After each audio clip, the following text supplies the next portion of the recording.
Shalom saudara-saudaraku yang dikasihi Tuhan Yesus Kristus. Semoga saudaraku semua selalu dalam lindungan Tuhan. Senang sekali rasanya dapat menjumpai saudara hari ini dalam acara Santapan Rohani Hosana bersama saya, Diaken Herlin Wanggadima Abel. Saat ini kita akan belajar sedikit dari firman Tuhan yang dipilih dari 2 Korintus 12 ayat 7 sampai yang ke-10. Sebelum kita membaca dan merenungkannya, mari kita berdoa. Bapa kami yang ada dalam kerajaan surga, Bapa yang kami sembah lewat anak-Mu Yesus Kristus, kami mengucap syukur atas napas kehidupan yang masih Engkau berikan di dalam kehidupan kami. Dan kami mengucap syukur bahwa pada saat ini kami mau membaca dan merenungkan firman kebenaran-Mu. Tuhan mau memberkati kami, berilah kami hikmat dan kemampuan, agar kami boleh mengerti akan setiap firman yang diberitakan pada saat ini, dan kami mampu melakukan itu dalam kehidupan kami hari lepas hari. Hanya di dalam nama Tuhan Yesus Kristus firman yang hidup itu, kami datang dan berdoa kepada Bapa di surga. Amin. Shalom Bapak Mama, saudara-saudara yang diberkati Tuhan Yesus Kristus. Firman Tuhan pada saat ini yang akan kita baca dan kita renungkan, saya ambil dari 2 Korintus 12 ayat 7 hingga ayatnya yang ke-10. Dengan judul Paulus menerima penglihatan dan penyataan, ayat yang ke-7.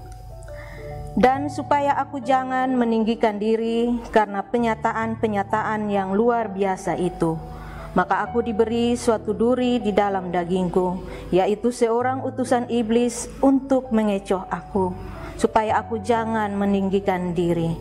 Tentang hal itu, aku sudah 3 kali berseru kepada Tuhan, supaya utusan iblis itu mundur daripadaku. Tetapi jawab Tuhan kepadaku, cukuplah kasih karuniaku bagimu, sebab justru dalam kelemahanlah kuasaku menjadi sempurna. Sebab itu terlebih suka aku bermegah atau kelemahanku, supaya kuasa Kristus turun menaungi aku. Karena itu aku senang dan rela di dalam kelemahan, di dalam siksaan, di dalam kesukaran, di dalam penganiayaan dan kesesakan oleh karena Kristus. Sebab jika aku lemah, maka aku kuat. Demikianlah firman Tuhan. Shalom Bapak Mama, saudara-saudara yang diberkati Tuhan Yesus Kristus.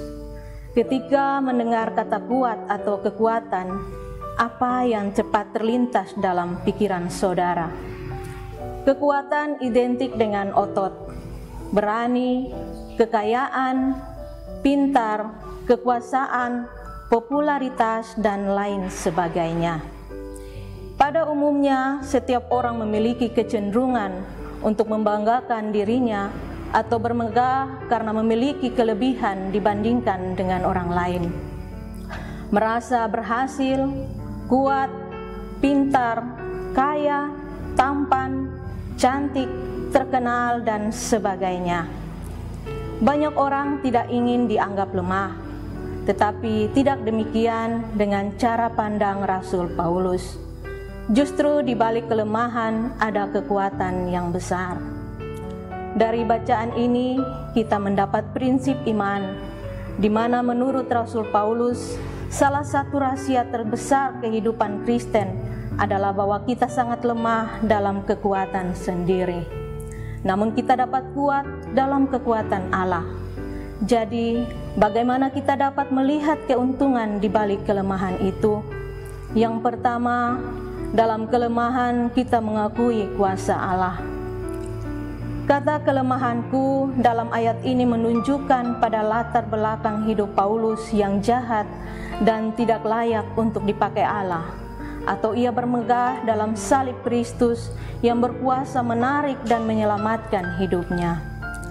Rasul Paulus melihat setiap kelemahan dalam hidupnya sebagai peluang untuk mengalami kuasa Allah, supaya nyata bahwa kekuatan yang melimpah itu berasal dari Allah, bukan dari dirinya. Yang kedua, Dalam kelemahan, kita dapat beriman dan bergantung pada Allah. Paulus memberikan kita beberapa alasan untuk memahami tujuan Allah di balik setiap kelemahan atau penderitaan yang kita alami. Kelemahan menyebabkan kita bergantung pada Allah. Kelemahan dapat mencegah kita dari kesombongan dan menjaga kita tetap rendah hati. Adanya persekutuan antara orang percaya, di mana dalam kelemahan dan keterbatasan menunjukkan betapa kita saling membutuhkan orang lain.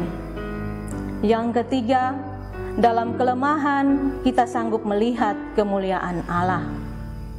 Cukuplah kasih karuniaku bagimu, sebab justru dalam kelemahanlah kuasaku menjadi sempurna. Sebab itu, terlebih suka aku bermegah atas kelemahanku, supaya Kristus turun menaungi aku. Karena itu, aku senang dan rela di dalam kelemahan, di dalam siksaan, di dalam kesukaran, penganiayaan, dan kesesakan. Oleh karena Kristus. Sebab jika aku lemah, maka aku kuat. Ingatlah bahwa kadangkala Allah mengubah sebuah kekuatan menjadi kelemahan untuk memakai kita lebih hebat lagi. Di hari ini, adakah hal yang membuat kita lemah dan merasa tidak mampu? Lemah bukan kalah, tetapi bila kita lemah, supaya kuasa Allah merangkul kita dengan sempurna. Selamat menjadi orang yang kuat dan bermegah bersama Tuhan Yesus. Amin. Mari kita amini firman ini dengan kita berdoa. Bapa kami yang ada dalam kerajaan surga, kami mengucap syukur atas berkat firman pada hari ini. Tuhan boleh menguatkan iman kami, agar kami mampu menjalankan setiap firman yang kami telah baca dan kami renungkan pada saat ini. Dan kiranya Roh-Mu yang kudus selalu ada bersama-sama dengan kami. Terima kasih ya Tuhan Yesus, hanya di dalam nama Tuhan Yesus Kristus kami telah datang dan berdoa kepada Bapa di sorga. Amin. Kekasih-kekasih Tuhan, demikianlah renungan singkat untuk kita saat ini. Semoga setiap kita diberkati melalui firman Tuhan saat ini. Sampai jumpa lagi dalam kesempatan berikutnya. Tuhan Yesus memberkati kita semua. Shalom.